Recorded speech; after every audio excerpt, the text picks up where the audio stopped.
Awakening from cryosleep was about as glamorous as my training had suggested, which is to say, miserable.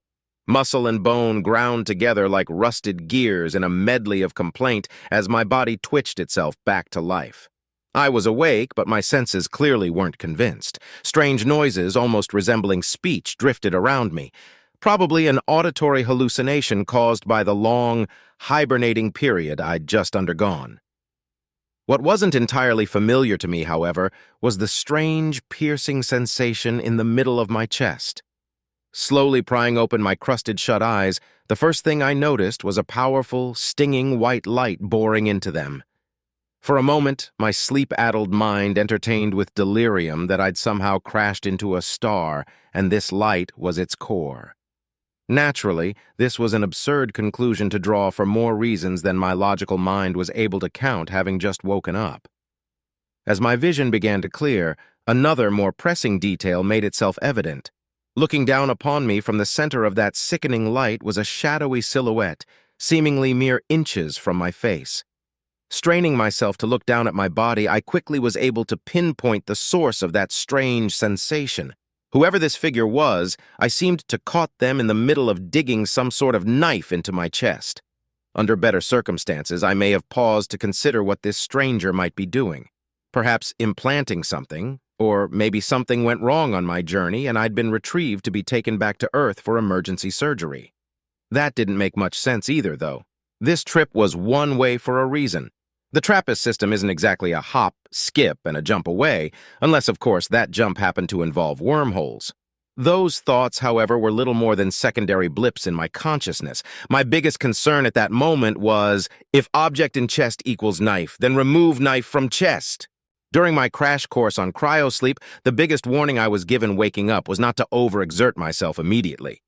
The human body isn't exactly built to withstand that kind of whiplash, so I was instructed on a 10-minute breathing exercise to help me get moving again once I awoke. That being said, the human body also isn't well equipped to handle disembowelment with sharp objects, so that particular piece of advice went unheeded. Feeling a few droplets of antique adrenaline dribbling into my bloodstream, I reeled back my leg and kicked forward with all the force I could muster, which wasn't much. To my surprise, I seemed to stagger the stranger, as they immediately recoiled back, still staring at me with their vaguely human shape as I tried to sit myself up. However, as it turned out, that advice on not going full throttle so early after waking up was much more important than you'd think. Instantly, my senses flickered and faded as I felt consciousness lurching once more into nothingness, leaving me entirely at my attacker's mercy. Waking up on the floor of my exploration pod, right next to the cryosleep bay and completely unaware of how I got there, was a strange feeling to say the least. Looking down, I was relieved to find that there was no knife in my chest, and I certainly didn't see any shadowy figures around me. What I did feel was an intense pang of unbridled hunger. Cryogenics slows down metabolism, but doesn't completely eliminate it, so most of my muscle and fat was gone. All just hallucinations, I concluded bluntly to myself. Time to get to work! Soft, gentle glowing illuminated my familiar surroundings. Beside my cryo bay was a short hall leading to the other 3 rooms of the ship, the engine room, my bedroom, and the storage unit. Those, in conjunction with the bridge where I lay, composed a total area no larger than an okay-ish apartment. Staggering down the hall to the storage unit, I pushed open its door to find lining the shelves a generous quantity of nutrient packets, essentially little applesauce pouches chock full of calories, designed to sustain me for a day on just one. So, after greedily sucking down 3 of those, I may not have looked it at that point, but I was a tad chubby before hibernating, and my body missed having available fat stores.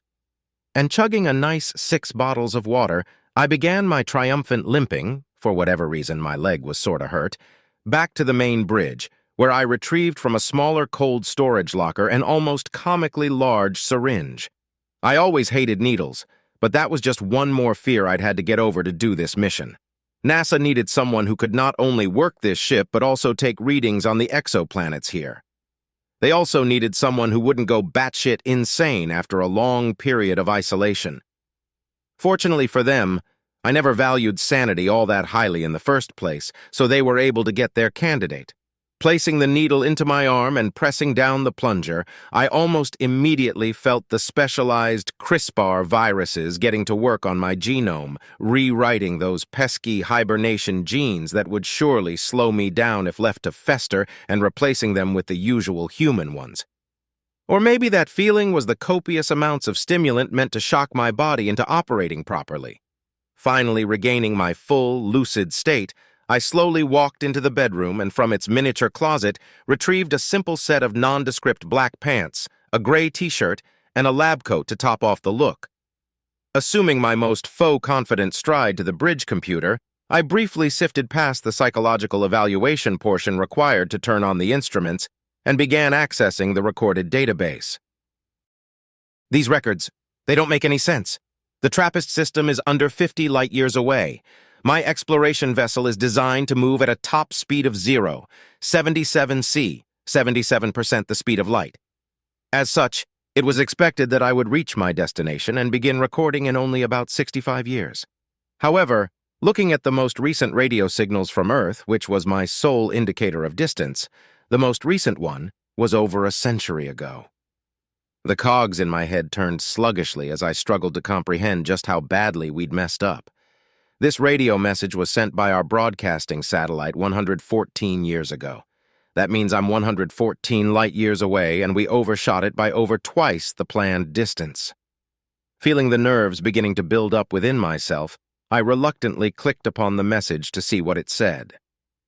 We are gathered here today to celebrate and mourn the loss of Andrew Mallix, the brilliant mind forever lost to space when 60 years ago today, an unknown navigation failure resulted in his transport, the UNS Destiny, going drastically off course.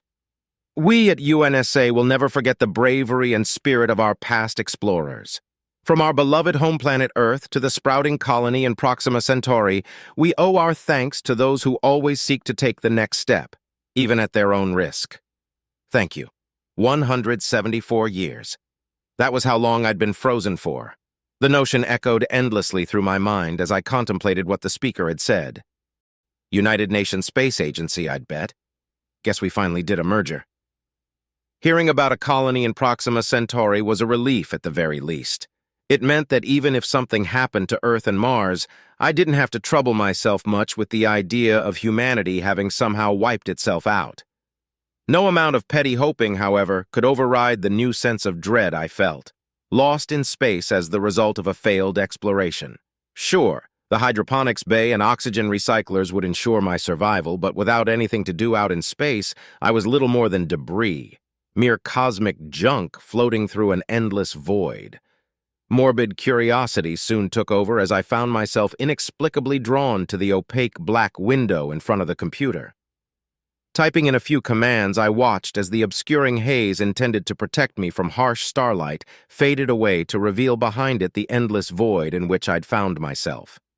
However, what I saw through the window was not some endless black void of space. In fact, looking down over the rows upon rows of strange-looking craft, it almost looked like I was in some sort of hangar bay. Shiny and new as they looked, my engineering brain couldn't help but feel repulsed by these strange vehicles. Their small wings and awkward shapes made for something that would never get off the ground, at least not assuming gravity was in play. Come to think of it, my ship's centrifugal gravity definitely wasn't behaving normally right now. I spent enough time in NASA's astronaut washing machine to know what a G felt like, and this most certainly wasn't it. Remembering what the calculations for gravity were, I quickly shambled over to the ship's computer, and from a large filing cabinet beside it produced a pen and notebook. The classical instruments of science, engineering, mathematics, and pretty much everything else I was ever halfway good at. Then, further rummaging through the artifacts, I produced a stopwatch and placed my thumb upon its trigger like an old movie villain about to activate my murder MacGuffin. Holding out the pen so that it was just in line with my roughly 5-foot-high shoulder, I dropped it and began timing the fall with my stopwatch. As predicted, the pen fell for much longer than it probably should have, hitting the floor with a muted click. 0.97 seconds for a fall of 1.52 meters. Either I'm doing it wrong or that comes around to about 1/3 of Earth's gravity. Concluding semi-logically that the gravity simulator in pod was interfering with the outside, I once again accessed the monitor and typed in the command for a full diagnostic. Loading. Matter-antimatter annihilation engine. 32% integrity. Thrusters. Critical error. Centrifugal gravity simulation system. Non-functional. Warning. 2. Antimatter canisters are currently dislodged. While my gravity hypothesis being false was mildly disconcerting at best, the engine troubles seemed a much more salient problem at the time. After all, if even one of those canisters was ruptured, it'd probably bring down the entire hangar, let alone my pod. Immediately scrambling back down the hall and all but kicking open the door, my mouth grew somehow drier than it had been prior to my awakening as I gaped in sheer bafflement at the sight before me. For what it was worth, the computer was right about those antimatter cartridges. Lined along the wall connected to the main reactor by a series of tubes were 12 half-cylindrical imprints, 10 of which held empty canisters once containing the antimatter. Strangely enough, however, the other 2 were nowhere to be seen, which in itself was an indicator that something was very off here. This door shouldn't have been opened since those canisters were loaded in, but the oddly shaped toolbox on the ground beside the reactor told a different tale altogether.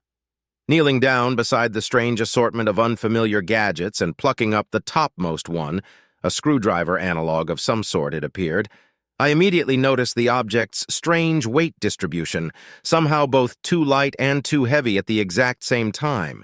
It didn't feel like something designed for a human to hold, let alone properly use.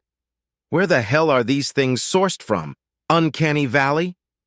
Permitting myself a snide half-chortle regarding the quip, I turned toward the reactor and began inspecting it for damage.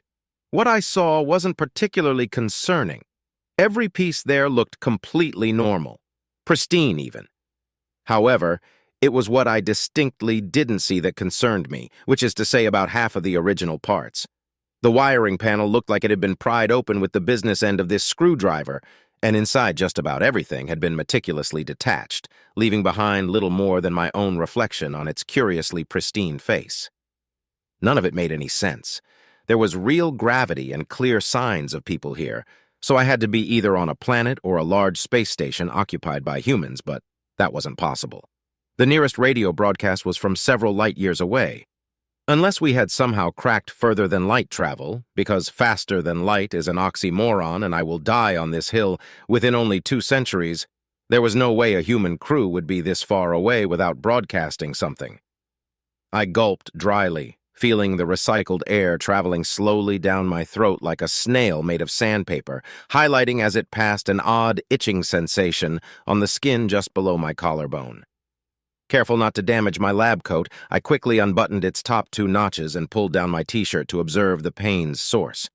Since when did I have stitches on my chest?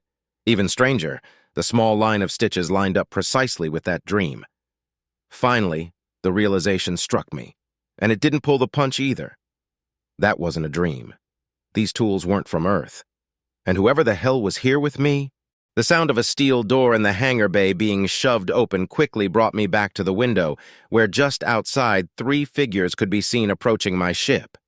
2 of them were carrying what looked to be rifles of some description, and the one between them wore an icy white lab coat not entirely dissimilar from my own. They're not human.